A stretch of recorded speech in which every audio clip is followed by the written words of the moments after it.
अस्सलामुअलैकुम, welcome to AM tutorial. अब बच्चों, अब हम पढ़ेंगे मोनो हेलो कंपाउंड। उसमें हम पढ़ने वाले हैं मोनो हेलो एल्केन या मोनो हेलो एरीन। तो अब हम उसे फर्दर क्लासिफाई कर सकते हैं based on hybridization of the carbon atom. कौन सा कार्बन एटम? अरे वही कार्बन एटम जिससे हैलोजन अटैच्ड है। क्योंकि मैं बात कर रही हूँ मोनो हेलो एल्केन की और मोनो हेलो एरीन की, यानी कि इस कंपाउंड में कितने हैलोजन हैं? सिर्फ एक। और ये सिर्फ एक वाला जो हैलोजन है जिस कार्बन एटम से अटैच्ड है, उस कार्बन एटम का हाइब्रिडाइजेशन sp3 है या sp2 है। उसके बेसिस में हम उसे क्लासिफाई कर सकते हैं कि मेरा जो कार्बन एटम है उसका हाइब्रिडाइजेशन sp3 है। इसके अंदर हमें 3 कैटेगरीज मिलती है, alkyl halide, allylic halide, benzyl halide. दूसरी तरफ कार्बन एटम का हाइब्रिडाइजेशन sp2 है, तो उसके अंदर हमें 2 कैटेगरीज मिलती है, विनाइलिक हैलाइड और एरिल हैलाइड। तो चलो बच्चों, सबसे पहले हम बात करते हैं अल्काइल हैलाइड की कि अल्काइल हैलाइड क्या होता है। अल्काइल हैलाइड में एक हैलोजन अटैच होता है या बॉन्डेड होता है अल्काइल ग्रुप से। ठीक है, अल्काइल ग्रुप क्या होता है कि एक अल्केन में से एक हाइड्रोजन हटा दो तो क्या बनेगा? Alkyl group. यानी कि एक अल्केन में से अगर एक हाइड्रोजन हटा दिए, उसकी जगह हमने हैलोजन को दे दिए, तो हमें मिल जाता है alkyl halide. So that is alkyl halide.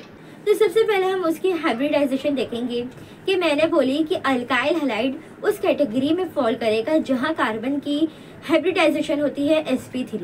तो जल्दी से चेक करते हैं कि मैंने जो बोली वो सही है या गलत। तो आपकी स्क्रीन पर कुछ एग्जाम्पल नजर आ रहे होंगे। उस सब में जो कार्बन है वो सिर्फ एक ही हैलोजन से अटैच है। So that is sp3 hybridization. अब अल्काइल हैलाइड को हम फर्दर क्लासिफाई कर सकते हैं as primary, secondary and tertiary, या फिर 1 degree, 2 degree, 3 degree, based on कि जो मेरा हैलोजन है वो किस तरह के कार्बन से अटैच्ड है। फॉर एग्जाम्पल कि अगर मेरा हैलोजन एक ऐसे कार्बन से अटैच है जो वापस एक और कार्बन से अटैच है, मतलब कि हैलोजन एक कार्बन से अटैच है, वो कार्बन एक और कार्बन से अटैच है, तो इस तरह के कार्बन को हम कहते हैं 1 डिग्री या फिर प्राइमरी अल्काइल हैलाइड।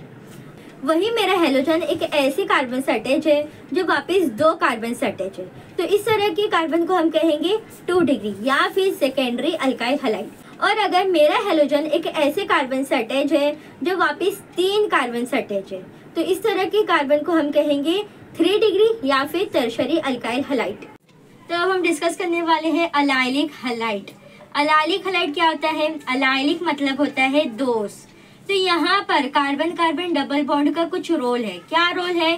तो यूँ समझो कि कार्बन कार्बन डबल बॉन्ड का जो पड़ोसी है, जो दोस्त है, उस कार्बन की हम बात कर रहे हैं। इनफैक्ट उस कार्बन को हम कहते हैं अलाइलिक कार्बन। जब कभी भी ऐसी सिचुएशन आए जिसमें कार्बन कार्बन डबल बॉन्ड है, इस कार्बन से एक और कार्बन अटैच है, तो क्या हुआ?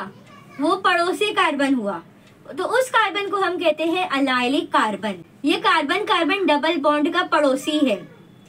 तो यहाँ पर हम बात कर रहे हैं अलाइलिक हैलाइड की, यानी कि अलाइलिक हैलाइड में जो हैलोजन है वो किस से अटैच होगा? वो अटैच होगा अलाइलिक कार्बन से। अलाइलिक हैलाइड उस कैटेगरी में फॉल करेगा जो sp3 हाइब्रिडाइजिंग कार्बन होगा। जो तीसरे टाइप का हैलाइड होगा, सो डेट इज बेंजाइलिक हैलाइड। नाम से आप खुद गैस कर लो कि किस तरह का हैलाइड हो। बेंजाइल हैलाइड मतलब कि वो हैलोजन जो बेंजीन रिंग से अटैच हो। कहाँ पर अटैच होगा? किस कार्बन पर अटैच होगा? जो sp3 हाइब्रिडाइजिंग कार्बन होगा उससे अटैच होगा।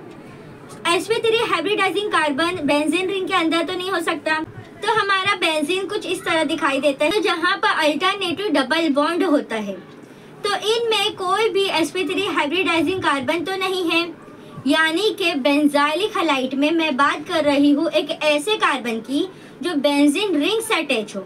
मतलब अगर कभी भी एक हैलोजन एटम ऐसे sp3 हाइब्रिडाइजिंग कार्बन से अटैच हो जो बेंजीन रिंग से अटैच हो, तो उसे हम कहते हैं बेंजाइलिक हैलाइड। तो उम्मीद करती हूँ कि यहाँ तक बहुत अच्छे से आप लोगों को समझ में आ गया होगा। अगर वीडियो पसंद आए तो उसको लाइक करो, शेयर करो, सब्सक्राइब करो और नेक्स्ट वीडियो के लिए वेट करो।